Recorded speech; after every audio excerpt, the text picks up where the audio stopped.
Liverpool ended the season with 86 goals. On paper, that number screamed success, but in reality, it masked the truth that became harder to ignore with each passing match. Behind the goals, there was waste. 2.4 big chances missed per game, one of the highest among Europe's elite. The Reds weren't struggling to create, they were struggling to convert. Mohamed Salah once again led the charge. 33 years old, still delivering like he's in his prime. 29 goals, 18 assists. But even legends slow down. The sharpness isn't eternal. Darwin Nunez, meanwhile, embodied the chaos. Relentless movement, powerful sprints, and 5 goals. Just 5, despite playing over 1,100 minutes and missing 8 clear chances. It wasn't about effort, it was about efficiency, and Liverpool's front line lacked it. Behind that tactical concern, a deeper emotional one unfolded. Diogo Jota, versatile, intelligent, and trusted, lost in a tragic accident alongside his brother. It's a wound far beyond football, a loss that shook teammates, staff, fans. His absence isn't just a hole in the lineup, it's a silence in the rhythm of this team. But football, as brutal as it can be, demands evolution. And for Liverpool, the time to rebuild isn't coming, it's already here. Alexander Isak doesn't chase attention, he commands it, quietly, surgically, efficiently. At 1.93 meters, he is the presence of a classic number 9. But that's where the comparison ends. Isak doesn't lumber around waiting for crosses, he glides, he links, he adapts, and more importantly, he finishes. 23 goals in a single league season, converting 20.42 expected goals into cold, clinical reality. That's not luck, that's elite-level execution. His 0.7 goals per game is the highest return among any Liverpool forward not named Salah.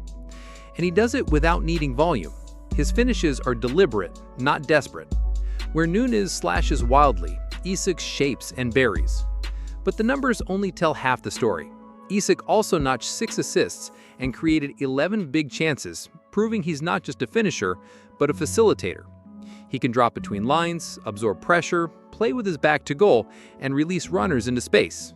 That flexibility gives Arne Slot something Liverpool hasn't had since peak Firmino, a central figure who enables those around him without sacrificing his own threat. He wins duels, he holds defenders, he presses smart, and most of all, he finishes what Liverpool have spent 2 seasons wasting. This isn't just a signing, it's a solution.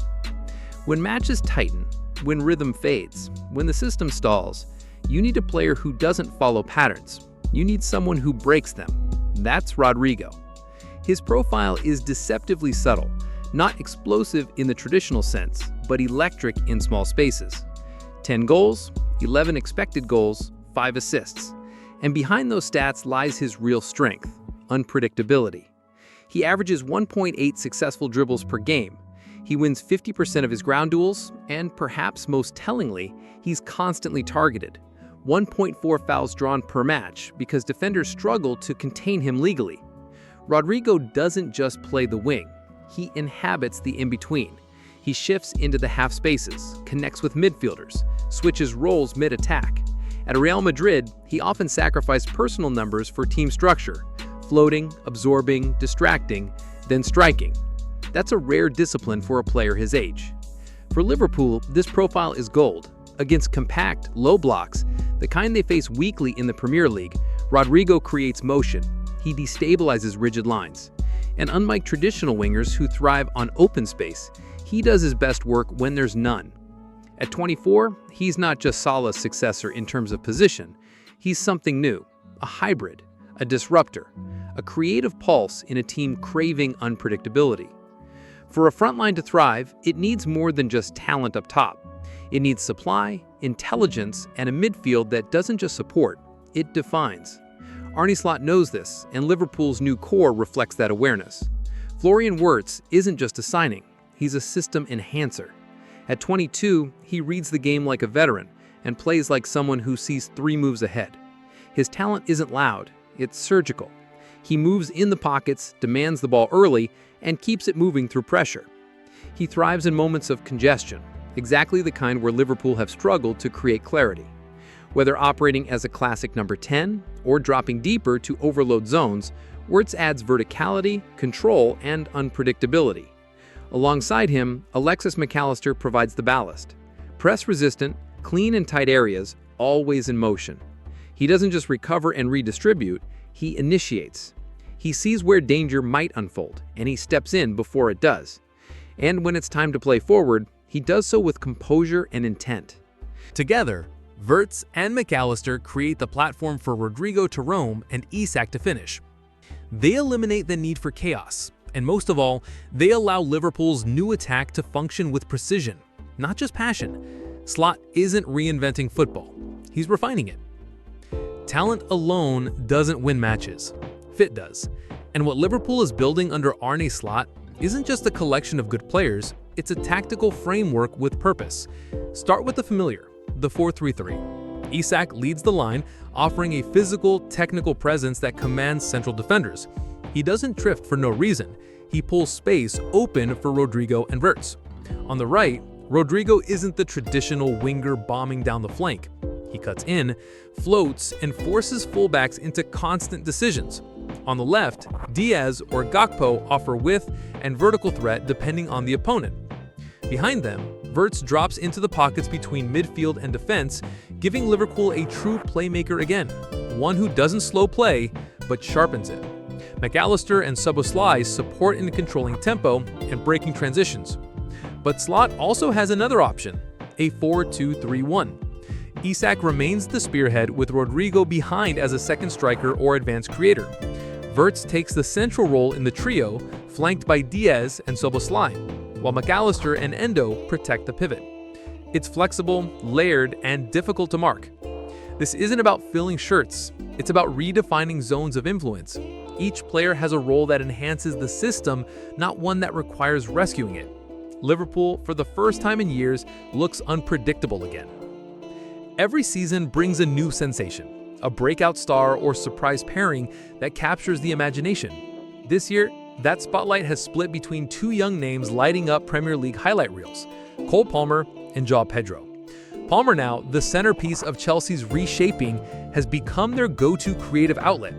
Ice cold from the spot, confident in possession, and fearless in one-on-ones, he's carried a struggling side with remarkable poise. João Pedro, more discreet but equally effective at Brighton, plays with a rhythm and intelligence well beyond his years. His movement is elegant, his finishing instinctive, and his game remarkably mature for someone still developing. But for all their promise, both exist in teams still searching for identity. That's what separates them from Liverpool's new duo. Rodrygo has already danced on the biggest stages: Champions League knockouts, El Clásicos, pressure-laced finales. Isak has led Newcastle's line through highs and lows in the world's toughest league. They're not adjusting to pressure, they're built for it. More importantly, they're joining a Liverpool side now designed for their strengths. They won't have to rescue a broken plan, they'll execute a coherent one.